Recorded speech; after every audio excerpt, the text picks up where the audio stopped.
I'm Dr. Ruan Bester. I'm a South African vet working in Macau. I have worked all over the world from Africa to Asia. And I want to show you the modern world of veterinary medicine and our efforts to rescue animals.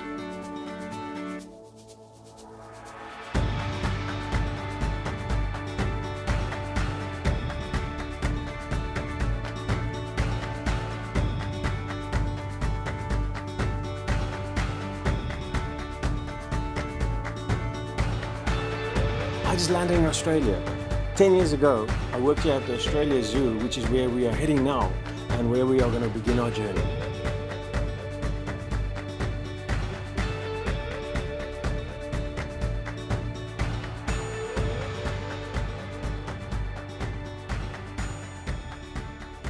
Today I'm helping Dr. Rosie, the director of the Wildlife Hospital, with all her cases. The decision today is, do we take the plates out or do we leave them alone? Yeah. You know, the radial nerves, Yeah. big problem. Yeah. Probably we'll leave them alone. You're welcome to give Yeah, me I'd your, love, yeah, I'd love your to check. opinion. Absolutely love to check. Yeah. You're going to take x-rays and Yes. stuff.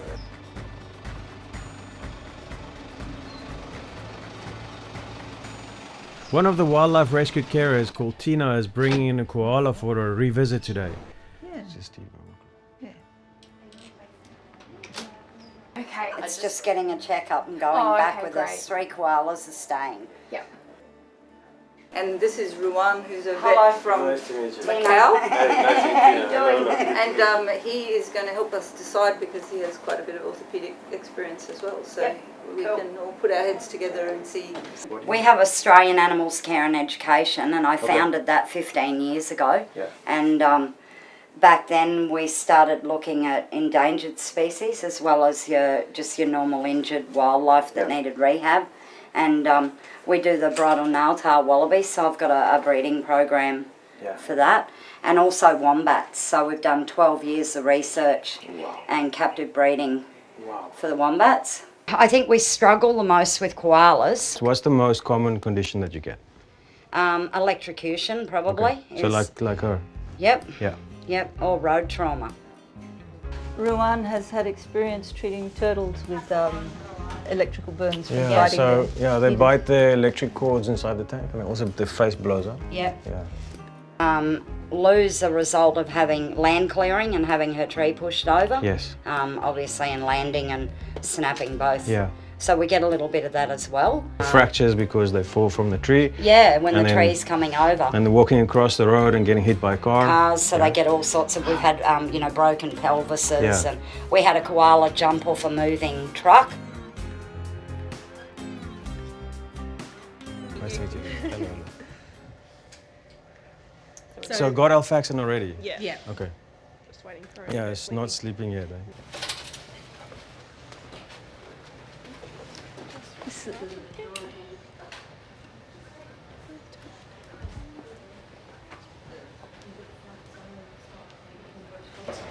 Soft, so soft. Beautiful. Brings that home. Yeah, absolutely. And the claws are so sharp. Yep. Drop this. I'm sure you can remember. Absolutely. I got scratched so many times. Eh? Yeah. It's pretty well nothing there. Yeah, true. Left. So, yeah. So she'd probably go 19 years old. Good. Rightio, now we have to do a rectal and a urogenital as well. Okay, so I'll do the rectal, you do the urogenital. Okay. Okay, no. Yeah. And then you're going rectal, so you're going actually up Yes. high.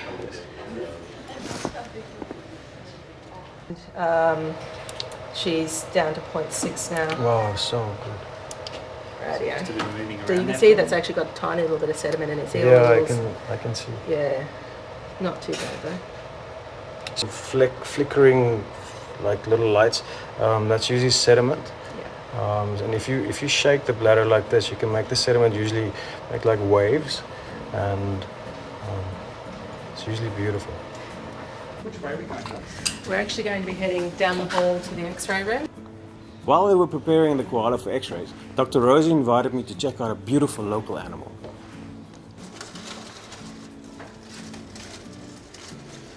Beautiful, so just look at them. 100% perfect. like streamlined. What I'm checking for now is I'm just going to check the abdomen to see here where the umbilical cord is. If that doesn't close, or if the yolk sac doesn't get involuted in that little spot, it's not good. So after they get born, you have to check and see that this is okay, that yolk sac is inside the body. Yeah. So these are one of the few lizards that have the forked tongue. You know, that's one of your differentials, whether it's a lizard or a snake, is does it have a forked tongue or not? The umbilical cord there. We check the tail. Tail is stable, prehensile. Actually, tip can move. Nicely forked tongue, bright and alert. And let go.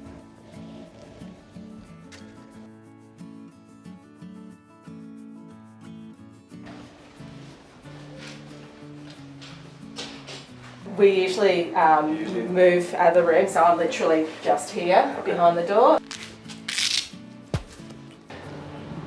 Good. Okay.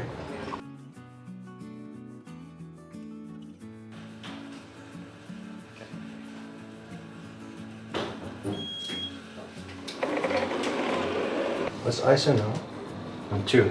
Yeah, yeah, so her rate's been about 100, 110 the whole time. She's been breathing quite well. Yeah, she's stable. Okay. Do you need any more x-rays? You're just going to check whether that one factors are okay? So we have to check the breathing, we have to check if the heart is still functioning under anesthesia, because if they stop breathing, if the heart stops, we immediately have to start a CPR. So we're looking at the right forearm of the koala, and a little while ago she had a plate placed to fix the fracture, and we're x-raying the leg now to see how this plating went. And so we're going to see what's happening now with these 2 screws. This I would leave completely. Yeah. Yeah, just leave it. That's a little bit disappointing, but yeah, she's got this bone is beautiful and solid.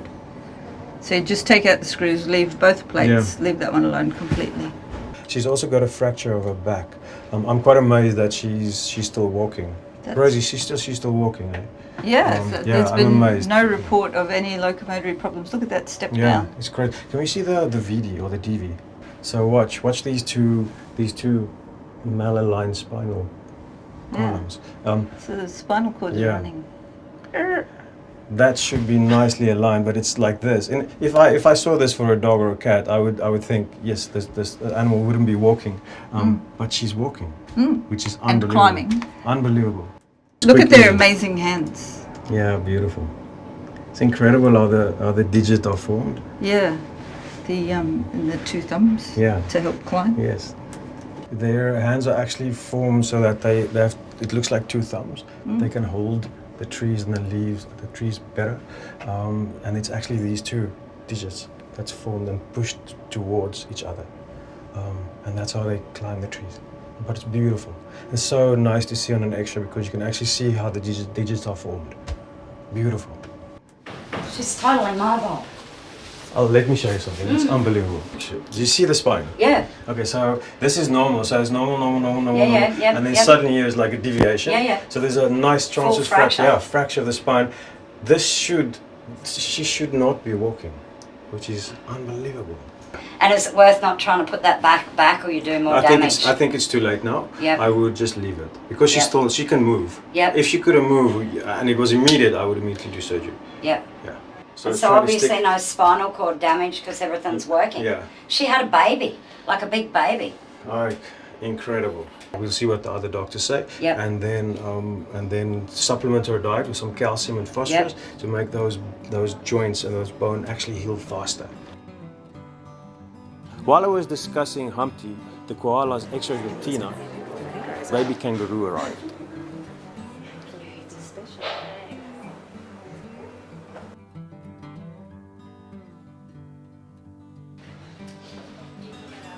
Can I go? Thank you. So why are you guys X-raying? Just to check?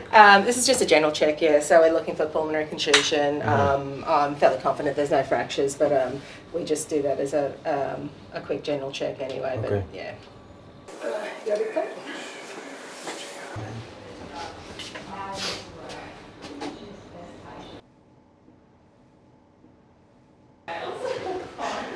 He's so cute, Dave.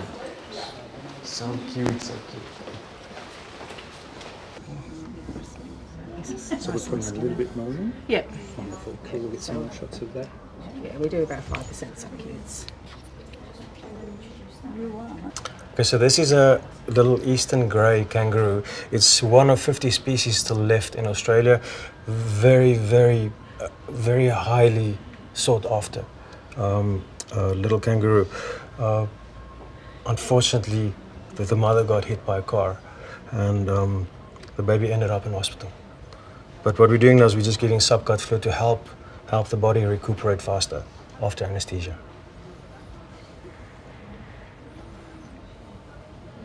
Okay, Wendy, please tell me about the destruction of the habitat of these little guys. Okay, in the case of Tyson, this little fellow, his mum was hit by a car, and he comes from an area. Sorry, I'll wake him up now. Okay. He comes from an area where there is actually a lot of bushland being cut down for housing development at the moment. So unfortunately, this is going to happen, but what we can do is create corridors for them, reduce speed limits and things like that so people don't hit them in their cars. This is quite a common occurrence all over the world. This destruction of their environment. Once you start pushing the animals out of the environment that they used to be in, they have to come into our environment. When that happens, they get hit by a car, or they get squashed or anything, and then we end up with all these problems. And then us as vets, we have to try and deal with it. It's very sad to see because it's such a common occurrence. My country is the same thing. Oh, good afternoon. What just happened? Hey, I fell asleep. Tyson, you are an extremely lucky little guy to have such great people look after you. If they weren't here, you would not be here right now. So you have to thank them one day. Okay. After Tyson, the baby kangaroo, was cleared and clinically stable, I wanted to check out the kangaroos at Australia Zoo. But on the way out, we were introduced to this little guy. He unfortunately also lost his mother. What happened to him? So this little guy, unfortunately his mum was killed when she was hit by a car, and he was orphaned, and he's been with a wildlife carer for about 3 or 4 weeks, and he's developed some gut complaints, so he has a little bit of diarrhea. Okay. When they're at this age, they're starting to sort of emerge out of the pouch, and they feed on their mum's fecal material called pap, and that colonises the gut with bacteria that allows them to eat eucalyptus leaf and ferment it. So he's in this really critical stage where he needs that, but he can also get lots of infections and other things at the same time. So we're treating him for a gut complaint at the moment. But he's cute. So cute, aren't they? He's about 6 months old. Yeah, that's right. So these guys, they stay with the mother till about 12 months, and at 6 months they get in and out, and then at around 12 months they completely leave the mother. But this little guy is beautiful, beautiful.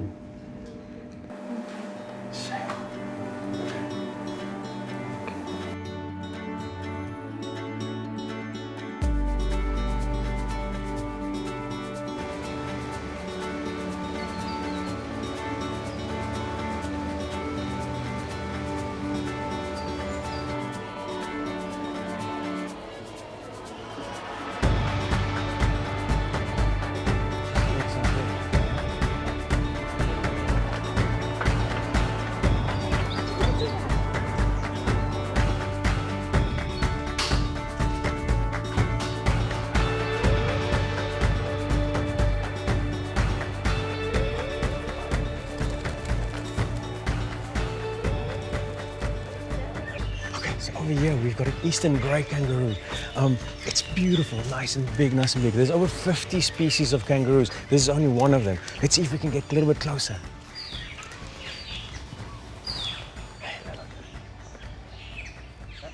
Hey, little man, how are you doing? If you come to Australia Zoo, you can get a chance to get close to these animals. Come and see what they look like, how they eat, how they feel. I advise all of you to come over. You can see how he's standing on his hind legs.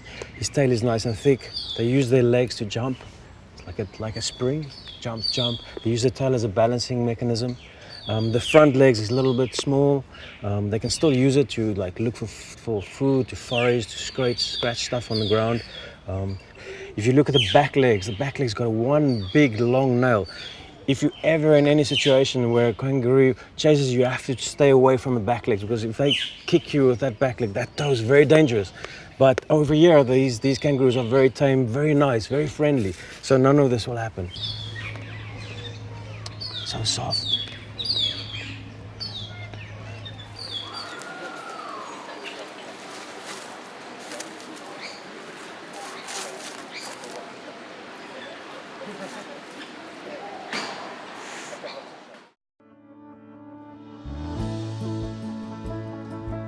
Today my friend Brian and I are heading out to Bribie Island. It's a massive national park in Queensland. Let's see if we can find any wild kangaroos.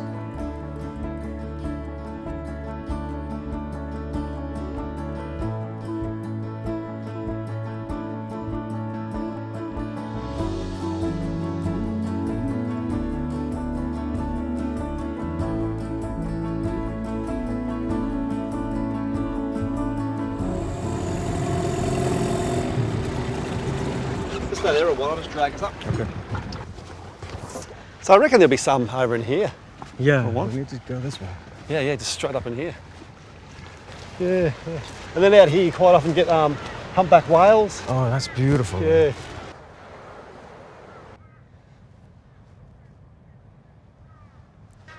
Well, here we're right, here's some good tracks. Wow. Yeah. They're obviously here. Yeah, exactly, yeah. So you can see his tail and his two feet there, so he must have gone off into the bush this way, so we'll Okay, good. Let's go. Let's go check. see if we can check find that some, out. hey? Yep. Yeah. Fantastic.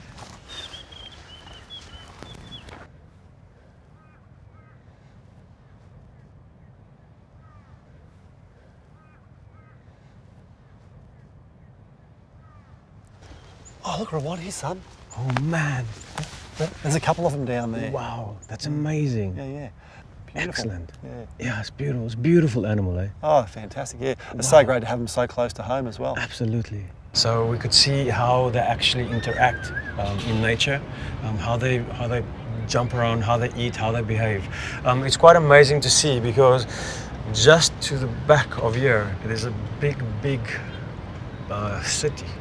And just in the back of me is about 800 meters away, this Bribie Island. So these animals are living so close to the city, and it's quite interesting how they interact. And then this place can actually still exist, and that's really good for Australia, because they made this a national park, which was amazing. But if you look at these three cases, all of them are due to urbanization. So if you look at the joey coming in, the koala, everything has been taken up by urbanization. Houses are being built in this beautiful countryside. Once you do this, you take away the ability of these animals to run around, and you start compacting them in spaces. Once you do that, they try and run across the roads, and they get hit by cars.